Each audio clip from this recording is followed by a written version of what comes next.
the serve-out lunch prasad serve-out in the marquee. Another exciting program that's going to be taking place next week, Saturday, on the 23rd of July, between 2 and 4 p.m. It's the Success Formula. It's an initiative run by the Bhakti Yoga Society. The poster is out in the foyer. You can scan the barcode, the QR code that's there, and you'll get all the information that's required for this program.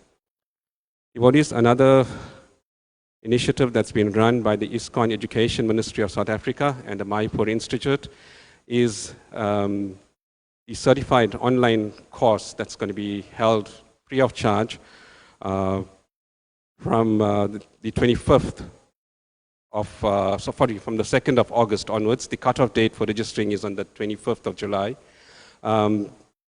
This poster would be sent out on our Radha Radhanath WhatsApp group, so you can get all the details in there. Coming to today's class, this morning we're going to be listening to Her Grace, Surabhi Kunj Mataji. Please put your hands together and welcome Her Grace Surabhi Kunj. For those that don't know, Surabhi Kunj Mataji is a disciple of His Holiness Kandama Kanana Maharaj. And today our topic is Yamuna Devi, the voice of Bhakti. For those that don't know who Yamuna Devi is, Mataji is going to actually enlighten us on this. But just to give you a brief of this topic, one of Her Grace Yamuna Devi's many contributions is that by Srila Prabhupada's personal heartfelt request, she is the voice that sings in every temple, every morning of every year when the deities are unveiled for the day. Also through her, Srila Prabhupada shaped many important activities in ISKCON, like the mood and standards of deity worship and cooking for Krishna. We discussed the various ways Yamuna Devi has contributed to our good fortune. So please put your hands together and give some encouragement to Her Grace Surabhi Kunj. Hare Krishna. Hare Krishna. Hare Krishna. Hare Krishna.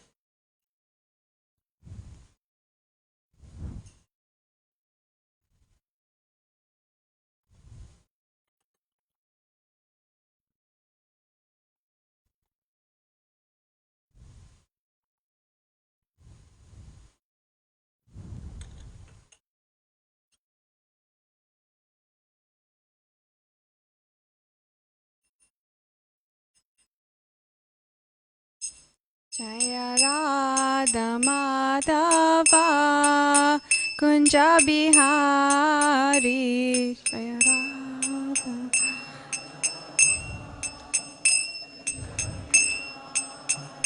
Jaya Radha Madhava Kunja Bihari.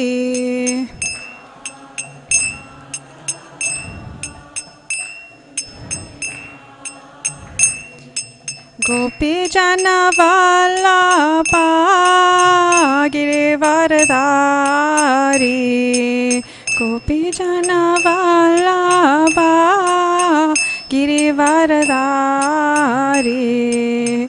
Gopi Jana Vallabha Girivardhari. Gopi Jana Vallabha Girivardhari. Yashodanandana Praje Jana Ranjana. Yashodanandana Praje Jana Ranjana. Yashodanandana Praje Jana Ranjana. Yashodanandana Praje Jana Ranjana. Yamuna Tira Vanachari. Vanachari. Yamuna Tira Vanachari. Tira Vanachari. Jaya Radha Madhava Kunja Bihari. Radha Madhava Kunja Bihari. Hare Krishna, Hare Krishna, Krishna Krishna, Hare Hare, Hare Rama, Hare Rama, Rama Rama, Hare Hare. Hare Krishna, Hare Krishna, Krishna Krishna, Hare Hare. Hare Rama, Hare Rama, Rama Rama, Hare Hare.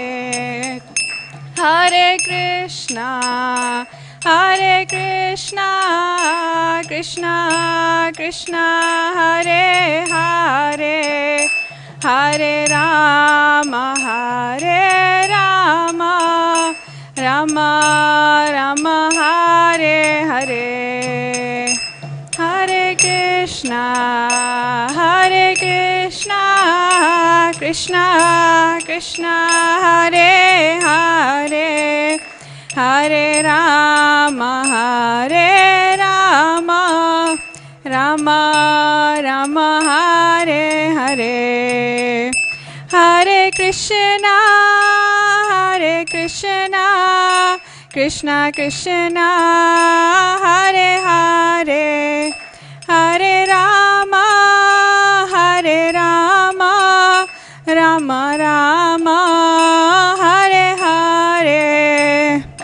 Krishna, Hare Krishna, Krishna Krishna, Hare Hare. Hare Rama, Hare Rama, Rama Rama, Hare Hare. Jaya Radha, Radhanata Radha, Radhanata Radhe. Radha, Radhanata Radha, Radhanata Radhe. Jaya Gaurani Tai, Gaurani Tai, Gaurani Tai, Jaya Gaurani Tai. Gaurani Tai, Gaurani Tai, Gaurani Tai, Jaya Gaurani Tai. Jaya Giri Govardhan, Giri Govardhan, Giri Govardhan, Jaya Giri Govardhan, Jaya Giri Govardhan, Giri Govardhan, Giri Govardhan, Jaya Giri Govardhan. Jaya Prabhupada, Prabhupada, Prabhupada, Jaya Prabhupada. Prabhupada, Prabhupada, Jaya Prabhupada.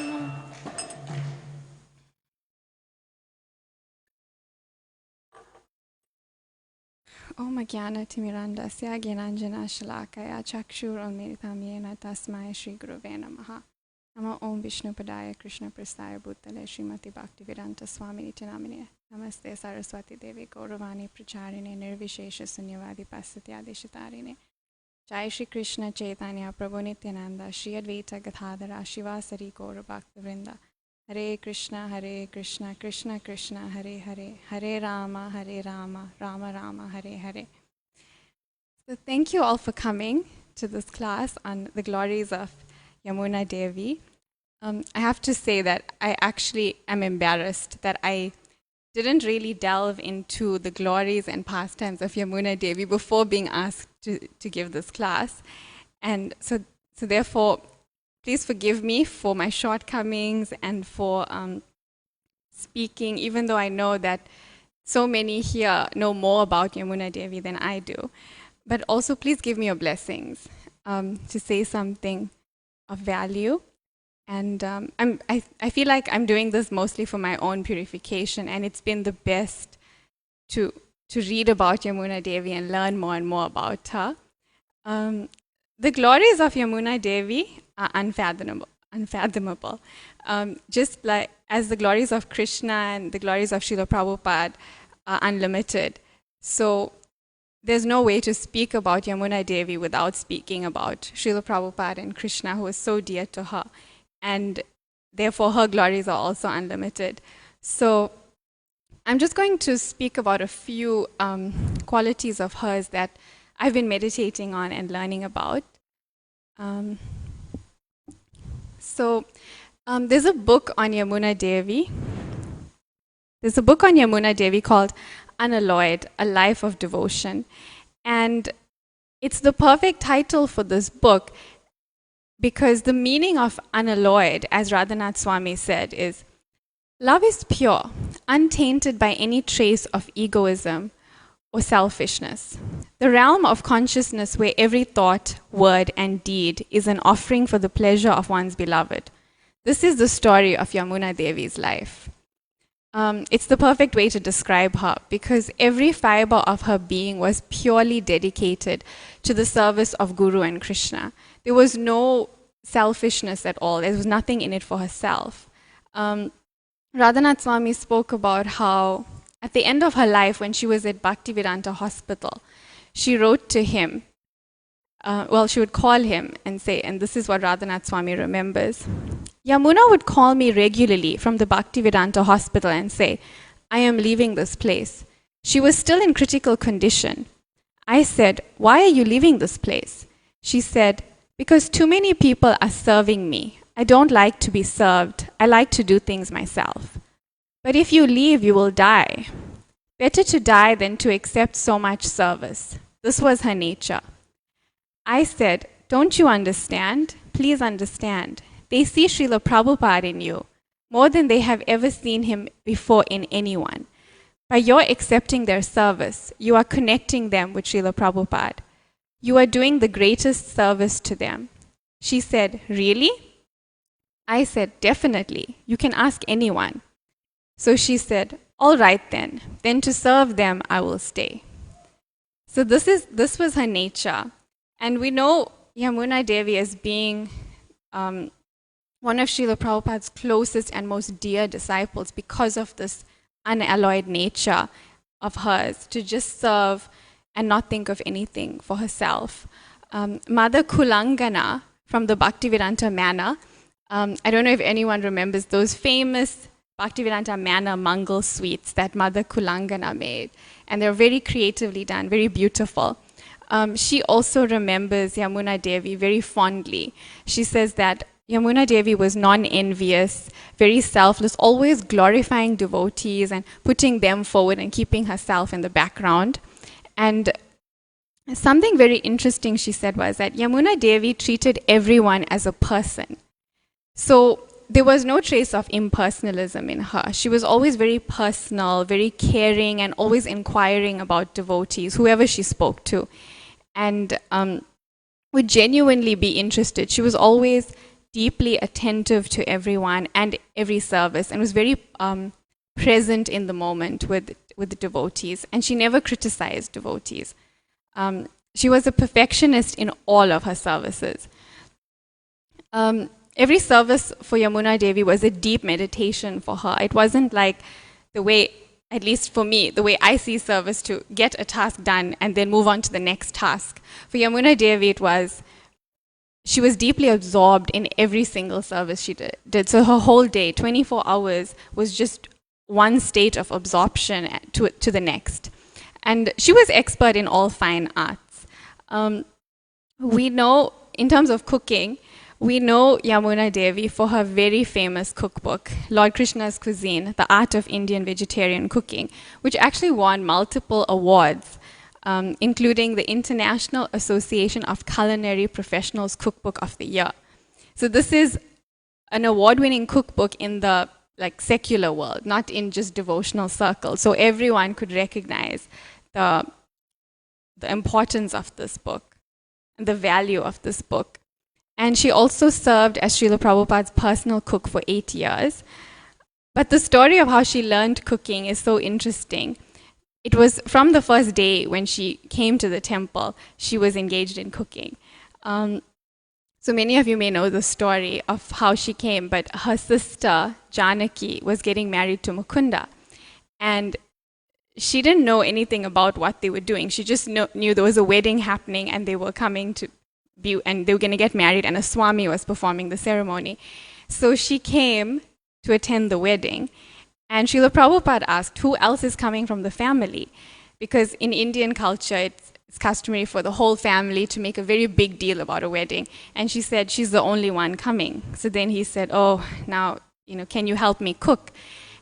So she did. And she said that he prepared 14 offerings, 14 different preparations for the wedding, and she just made one. And it was a very complicated preparation. And in that experience, she was learning all about cooking and devotional cooking.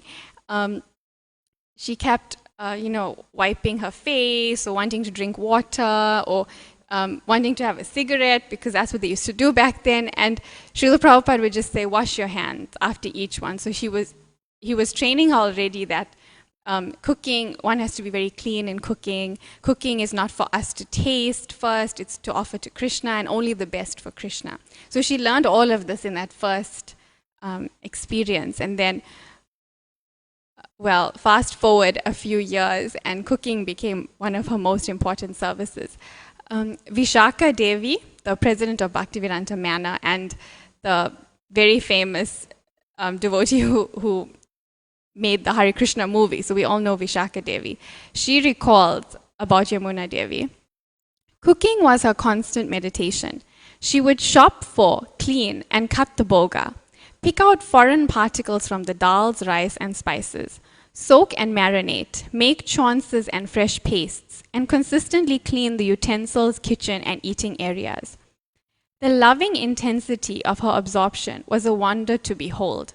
And sampling the preparations she made, one could only think they'd descended directly from Goloka. Yamuna Devi would meditate for hours before she cooked, and everything was first class. Janavi Harrison, the famous singer, has written a beautiful poem about this point of Yamuna Devi's absorption in cooking and her perfectionism, and also in every service. I think we all know Janavi from her amazing music. So she wrote this poem called No Stems. I chopped coriander on the table, and you glanced over. No stems, you said, so seriously.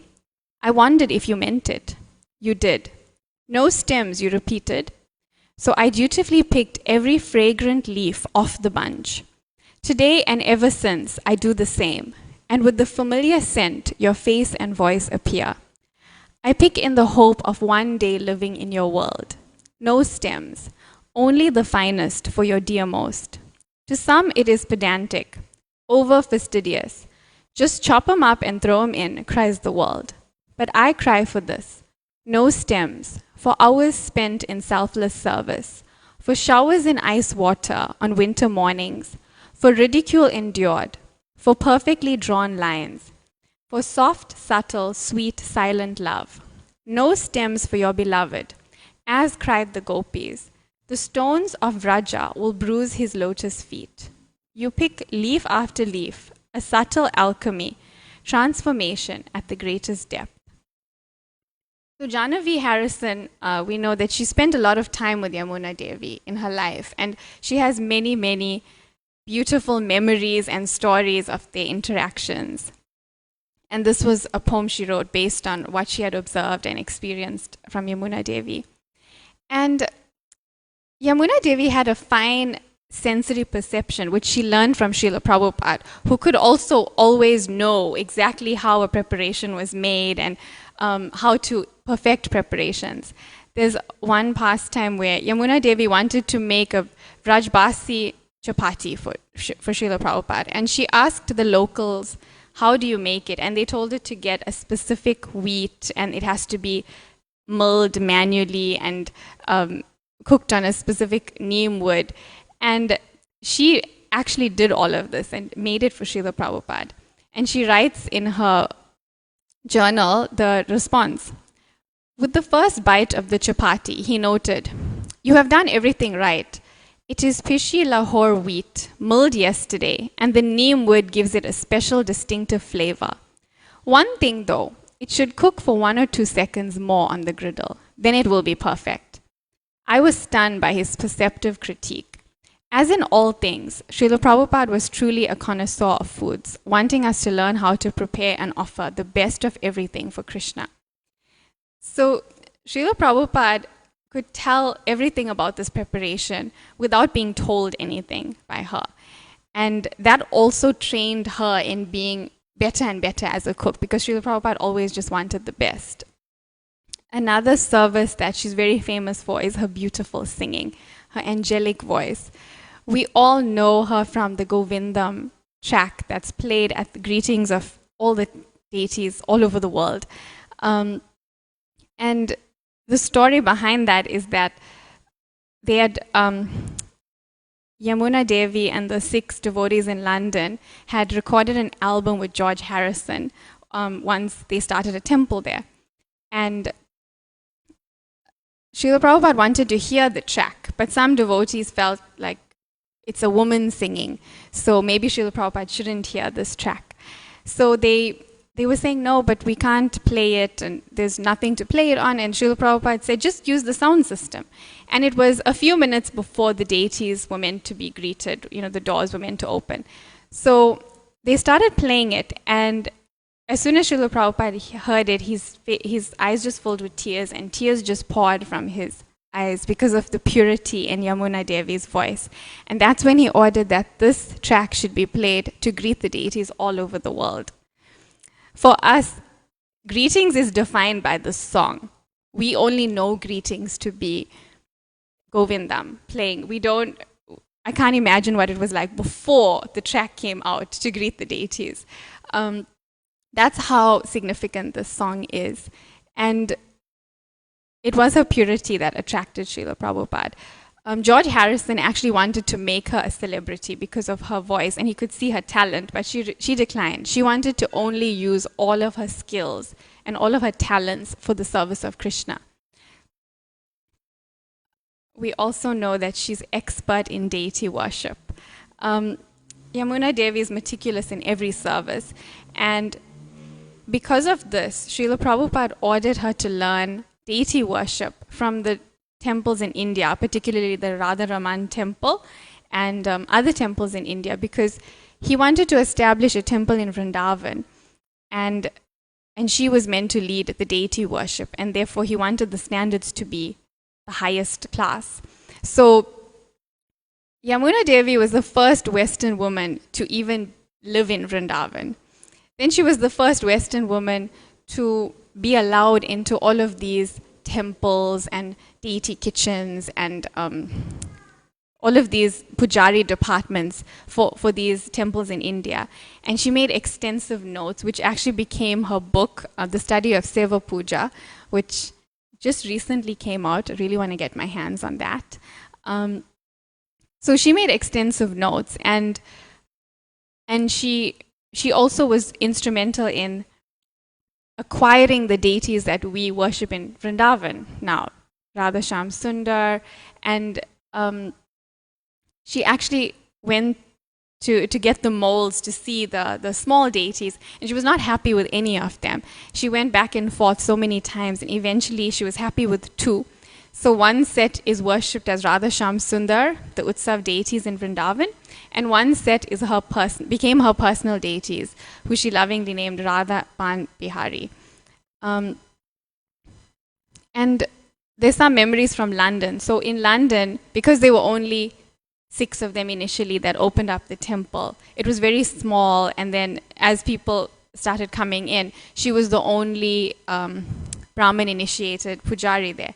So in her memories from London, she says, "As I was initially the only Gayatri initiated pujari, I performed all the offerings and artis.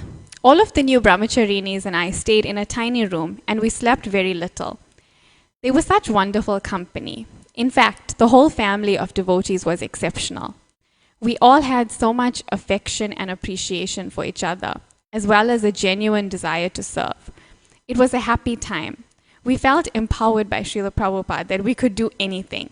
That was the mood." And she was impeccably clean also. Srila Prabhupada had taught her the standards of cleanliness and deity worship, and she had a 5-step program of cleaning Srila Prabhupada's rooms.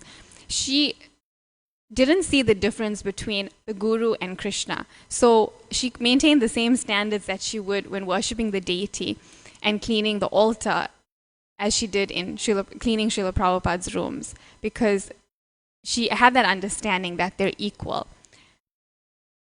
And Srila Prabhupada gave her a lot of responsibility. In Radhanath Swami's memories of the early days in Vrindavan, Prabhupada lived in Vrindavan for so many years and wanted to bring the whole world to Vrindavan. And he entrusted that responsibility on Guru Das and Yamuna to establish the temple in Vrindavan, establish the deity worship, and to renovate his rooms at Radha Damodar temple. Because he expected that the whole world would come visit there.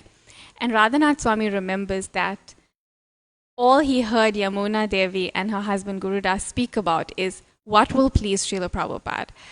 Will Srila Prabhupada be pleased by this? What does Srila Prabhupada want? They had this one-pointed attention on Srila Prabhupada's pleasure and his desire. It was not at all about what was comfortable or convenient for them. Everything was about what he wanted. Her level of surrender was unmatched. There was one time that they were traveling by train with Srila Prabhupada, and he stopped in New Delhi, and a gentleman came over, and there was a 20-minute stop on the train. And a gentleman came over and told him, we want to start a temple, or he showed some interest in Krishna consciousness. And Srila Prabhupada just told Yamuna and Guru Das, okay, get off the train and just start the temple here. And they just did it. Like, they were completely surrendered. I was thinking of what would we do now if such a request came to us. But they were fully surrendered. There was nothing that she couldn't do for Srila Prabhupada, and there's nothing that she wouldn't do for him. In terms of her art, she was also very artistic. This is a pastime I found very interesting and very deep. So Srila Prabhupada gave her the responsibility of renovating his rooms at Radha Damodar temple in Vrindavan. And Shri Radha Radhanath ki jai, Shri Chaitanya Mahaprabhu ki jai, Shri Giri Govardhan ki jai, Srila Prabhupada ki jai. So Srila Prabhupada gave them the responsibility of renovating his rooms in Radha Damodar temple in Vrindavan. And it was very important because he says he eternally resides in those rooms. That is the hub of the wheel of the spiritual world, Radha Damodar temple. So she took it as very seriously. And she wrote a memory of how she went about renovating his rooms. When I first came to Radha Damodar Mandir, I was very much immersed in trying to study the nectar of devotion because we were in the place of Rupa Goswami's Samadhi. From our roof upstairs, we could look down and see the Samadhi and Bhajan Kutir of Rupa Goswami. So, I had read in the Nectar of Devotion a description of Sthayi Bhav, 12 kinds of transcendental humors which are controlled by different incarnations of God. Kapila, Madhava, Upendra, Nishinga, Nandanandana, Kurma, Kalki, Raghava, Balaram, Varaha, Bhargava, and Matsya. So Jiva Goswami informs us that in the Sthayi Bhav, there are different colors which represent these various incarnations. And she quotes from Nectar of Devotion, chapter 34. Devotional service can therefore be divided into 12 types, each of which has a different color. The colors are white, multicolored, orange, red, light green, gray, yellow, off-whitish, smoky, pink, black, and cloudy. The 12 different kinds of transcendental humors are controlled by different incarnations of God, such as Kapila, Madhava, Upendra, Nishinga, Nandanandana, Balaram, Kurma, Kalki, Raghava, Bhargava, Varaha, and Matsya. And she continues, so I found out the colors. I asked Dr. O.B.L. Kapoor what the colors were that matched these incarnations, and that is how I came up with the color scheme for Prabhupada's rooms in Radha Damodar. So the lower portion of the room was a nice reddish sandstone color. This yellowish white or ekru color, this is represented by Balaram. So the bottom here was the reddish floor, then this lovely ekru color, and then about 18 inches down from the ceiling, I painted the color of friendship, which was a reddish brown color that kind of echoed the color of the sandstone, and that is represented by Upendra. So just at the time when I came to paint this, one lady came from England, and her name was Gangamai Devi Dasi. She was a lovely, cheerful person, so anxious to help me, and I was grateful that Krishna had sent her to help me. So the two of us did all the painting. Then above that, in the mood of parenthood, was a rather deep red color. And that was the Sanskrit Mahamantra, not in English, and with bold letters. So I was a calligrapher, and we did a stencil of the Mahamantra going around the room, a little bit down from the ceiling. Then there was a repeated line of this reddish-brown color. So that is what was here in this room, and the same theme was repeated in the kitchen. So even something as renovation was so deep and meaningful. She didn't just renovate the room according to what would look nice or her desire. She went according to the Shastra and something that's meaningful, representing the 12 relationships that one can have with Krishna and the different colors. And it involves so much research just to renovate Srila Prabhupada's room, but everything was a meditation. Mukunda Maharaj remembers that Yamuna studied calligraphy at Reed College from Lloyd Reynolds, and Mukunda Maharaj also went to the same college, which was in Portland, Oregon. And he says, Yamuna was very expert at calligraphy.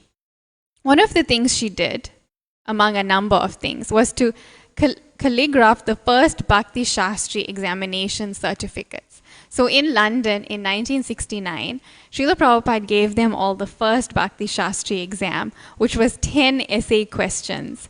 You can find those on Vedabase.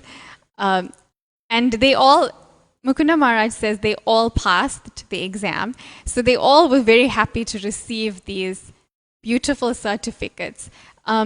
She calligraphed very ornate certificates. Each certificate had a golden seal, 3 centimeters in diameter, and 2 silver ribbons hanging down from it. And she also used her calligraphy skills to draw up contracts for the rooms at Radha Damodar temple when they couldn't use the typewriter because there was no electricity in India. So she is someone who used every skill that she had in the service of Krishna. Yamuna Devi was also very austere. Not in the sense of just being forcefully austere. She was austere because of her love for Srila Prabhupada and Krishna. Her love drove her to be able to withstand all kinds of austerities because of the service she wanted to render. So she remembers, she has a prayer to Srila Prabhupada.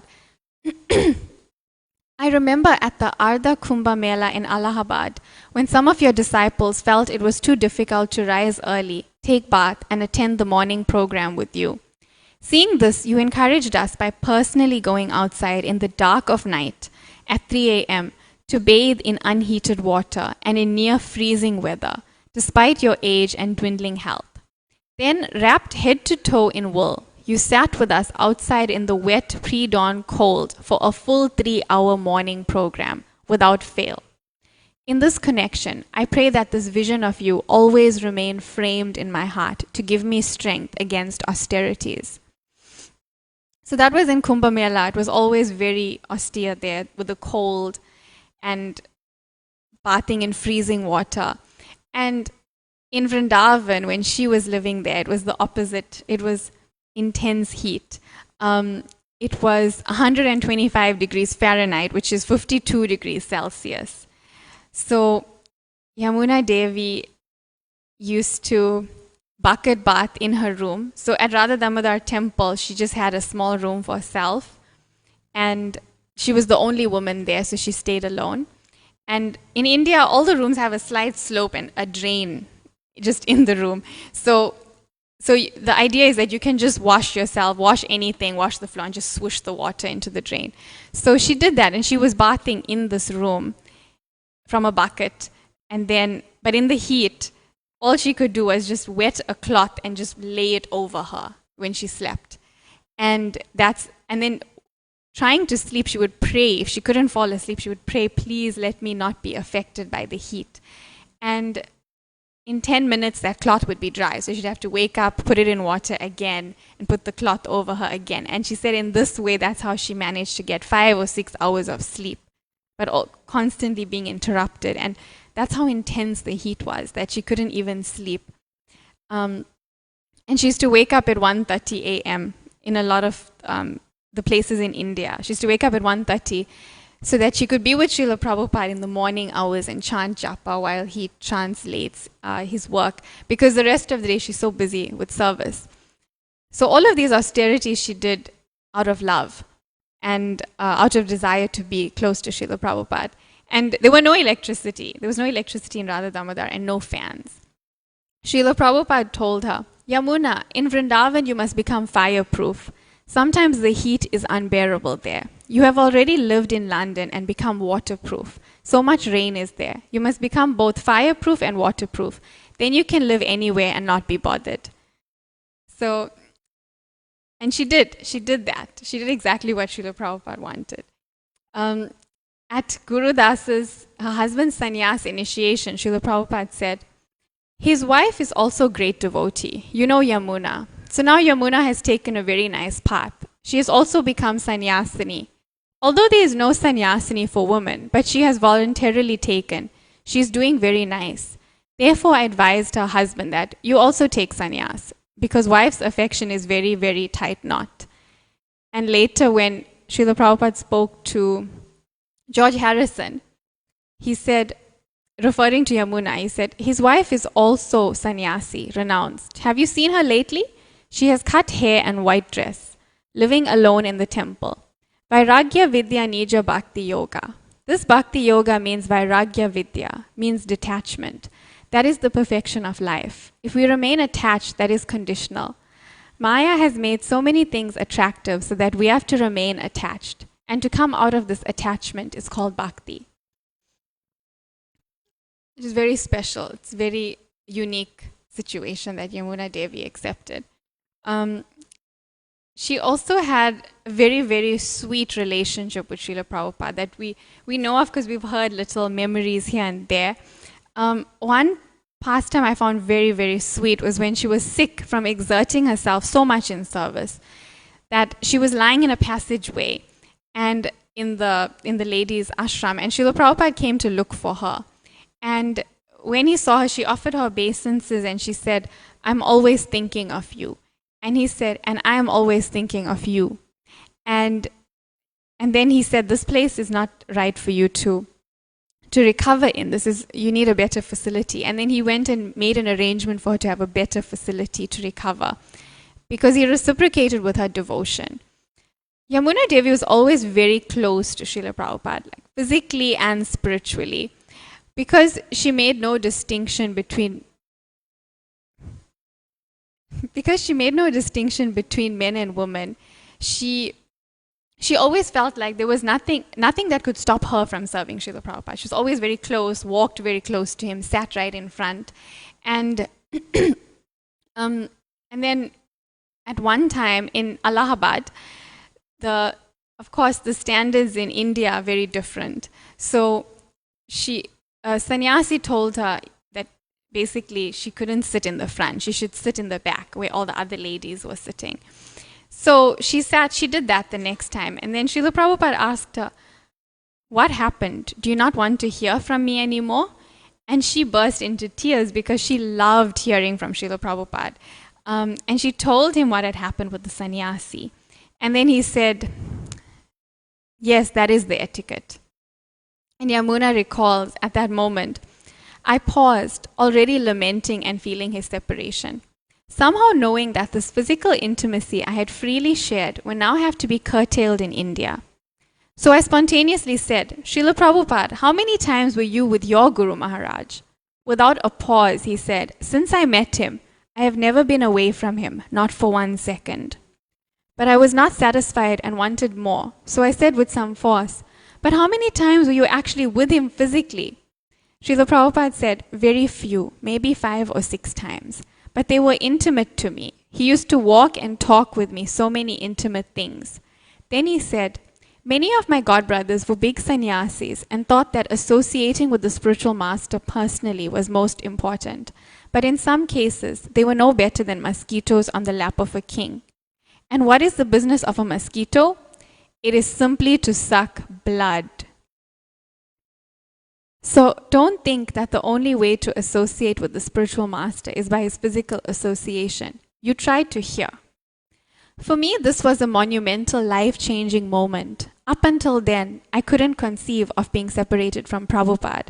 Neither could I bear the thought that he would ever leave us. But I realized from this exchange, from this experience, that there would be a point in the future when we would be physically separated from him. And I would have to learn to feel his presence through his Vani, his instructions and his examples. And then, looking at me with great feeling and love, he said, I am giving these lectures because you want to hear them so much. That person who is most favored by the spiritual master is one who follows his instructions. So do not think that you are being separated from me. And again, the flood of tears came. So I could tell as early as January 1971 that from then on there was to be a seeming distance from the prior intimacy I had in Srila Prabhupada's personal association. And I was prepared for it. I knew that it was destined to come. And Srila Prabhupada had explained many times that in the early stages of association, the spiritual master is like a father. But he said that when the son matures, it is then the duty of the son to take care of the father. The father no longer has to spoon feed the son. So in this way, the maturing process, so this was the maturing process in understanding my responsibility to my spiritual master. And it began in this very small way on this very special day. It's such a nice lesson that Yamuna Devi took from a very small, subtle incident that happened. We all have to come to this realization. But sometimes we might need bigger signs than this one that Yamuna Devi took so gracefully. And another inspiring point about Yamuna Devi's life is that she had to withstand many challenges. It's not, I guess before reading about her, I thought maybe it was always just, she was always close to Prabhupada and everything was so nice and everyone loved her and like it just painted a very happy, beautiful picture. But Yamuna Devi went through a lot of the same challenges that we go through. And not just the challenges of starting a temple in a new place and the difficult austerities, but the challenges of difficult interactions with devotees, devotees not liking her, or just difficulties in that way. And a lot of difficulty came from the lack of female association, that she was always the only woman and there were so many men around. And also the Indian standards for women being imposed on her when she was from the West and didn't really identify with the culture in India. And I mean, she was the only Western woman living in Radha Damodar temple. So she had the challenges, but she took them in a very mature, Krishna conscious way. She didn't let the challenges ruin her spiritual advancement in any way. She understood the difference between bhakti and misapplication of bhakti. And she wasn't going to let anything stop her progress. She had a prayer to Srila Prabhupada that said, O most revered spiritual master, wherever you take me by your desire, let me learn tolerance, acceptance, and humility. My constant and urgent prayer is that I may be of service to your servants, and that I may somehow grow from the challenges on the path of devotional service. This is my fervent hope and heartfelt wish. So every challenge for her was, she took it as a sign from Krishna to grow. And she always asked, what does Krishna want from me? And what does Srila Prabhupada want me to learn in this situation? She was revolutionary in her mindset. All these challenges brought out things that she wants to change. So to give a space to the Vaishnavis, she actually started an ashram for older Vaishnavis in Oregon, which Prabhupada wasn't initially in favor of, but he encouraged it because in his mind, Prabhupada thought that women shouldn't live independently. But he understood that there would be women that need a space to practice Krishna consciousness, and they would be frustrated without having a home or husband or anything. So he said that they can have that, and the engagement should be chanting, reading the philosophy, and worshipping the deity. And he gave them the instruction to keep aloof from men, that this is their space, and they should just serve, just give their whole life to Krishna. And they wanted to do cow protection, mass cow protection. But he said, maybe just keep a few cows, because if you have big scale cow protection, then you'll need to take help from men. So he was very protective over this project. And I thought that was very revolutionary for the time, and also the fact that Prabhupada allowed the space to be there. Yamuna Devi also took a lot of care of the youth. She understood the importance of the youth in our movement and the importance of investing in them, inspiring them, and sharing nectar about Srila Prabhupada.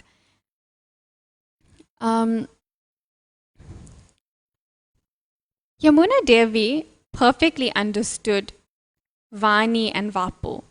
She had the same intensity in serving Srila Prabhupada in separation that she did when he was physically present. And there was no change in her mood. She wrote, I worship everything of my Guru, but that is my responsibility as a disciple. There isn't anything that I don't worship about my Guru. When you take a Guru, you will have to find a place in your mind to do that by looking at the manifested qualities, not the name. It isn't the name Bhaktivedanta Swami. It is everything about him. It is his character. It is his essence. It is his Krishna consciousness that we worship as a disciple. And she's got really beautiful prayers to Srila Prabhupada.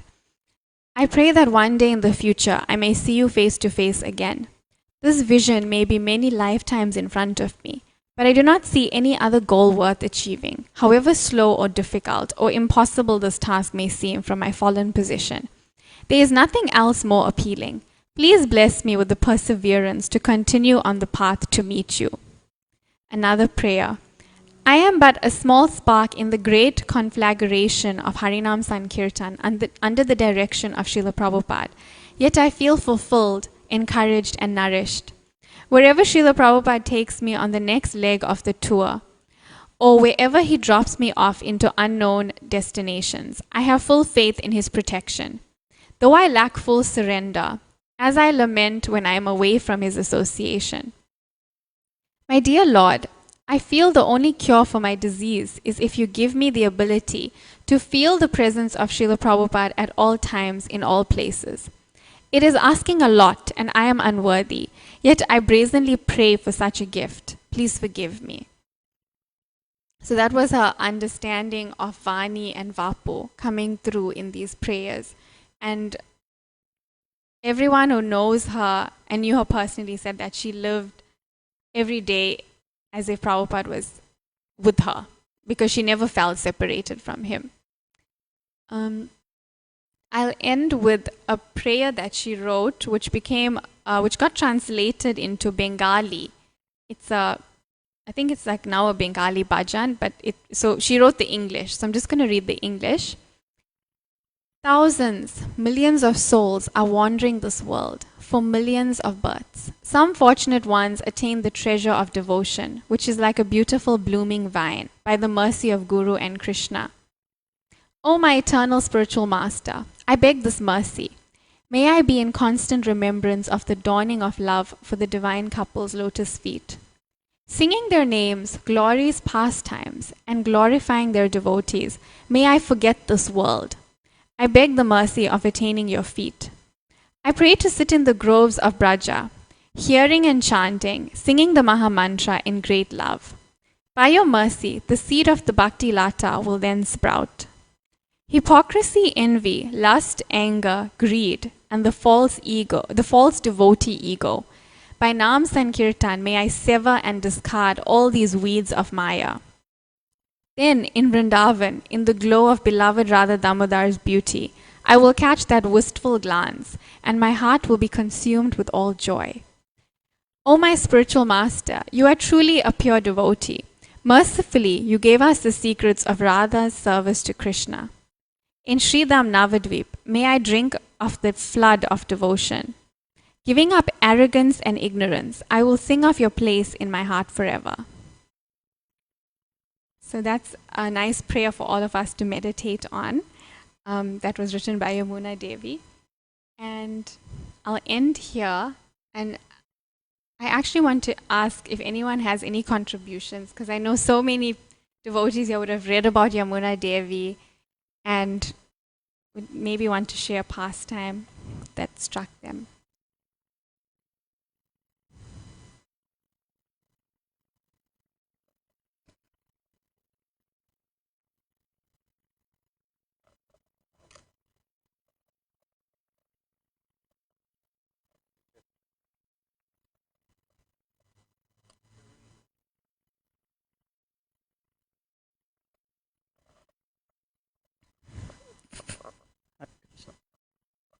Hare Krishna.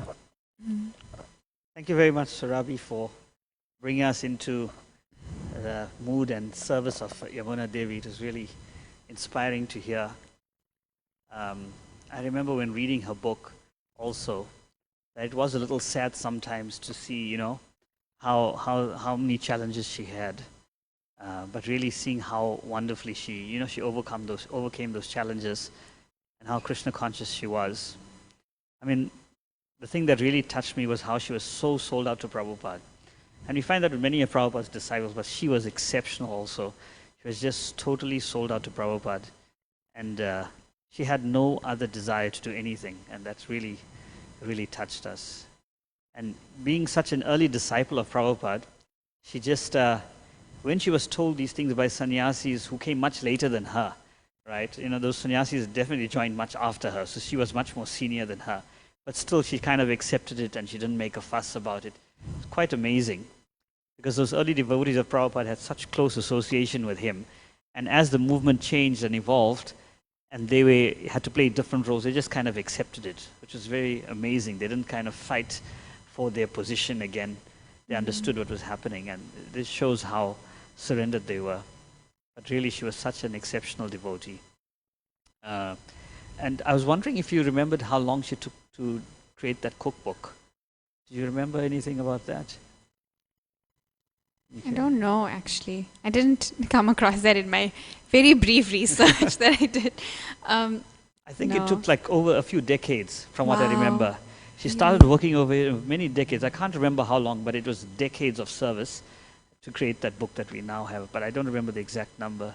I remember reading that she asked Prabhupada for blessings to create this cookbook. But I'm thinking if the cookbook did come out much later, so it would have taken all that time. So yeah. I think we know that cookbook has many hundreds of recipes. Mm. She tried each one out, tested and refined the recipe to do it. So it took her many years of her life to do that. Thank you. Wow. Thank you for sharing that. Is there anyone else that has a memory or pastime?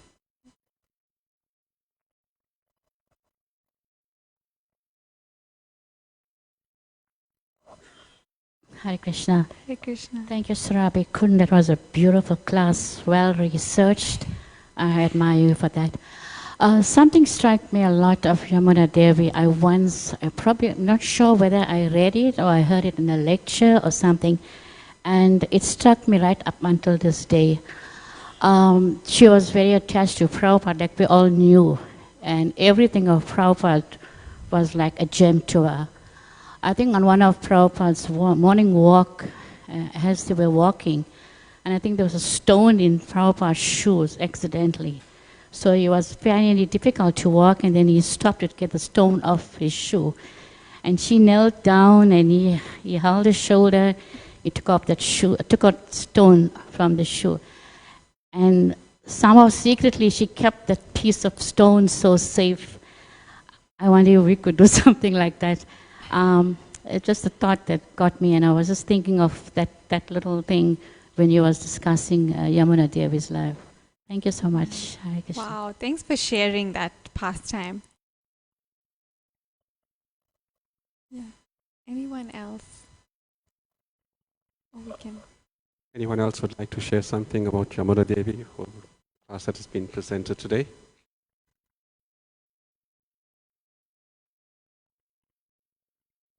Okay, so thank you very much to Ravi Kunj for enlightening us on Yamuna Devi and also Srila Prabhupada's favorite daughter, actually, because that's how Srila Prabhupada saw his disciples. as sons and daughters, and we can see that Yamuna Devi was obviously one of his favorite daughters. So devotees, we're going to engage in kirtan now, and just before the aarti starts, and then prasadam will be served at 1 o'clock in the prasadam tent. Hare Krishna.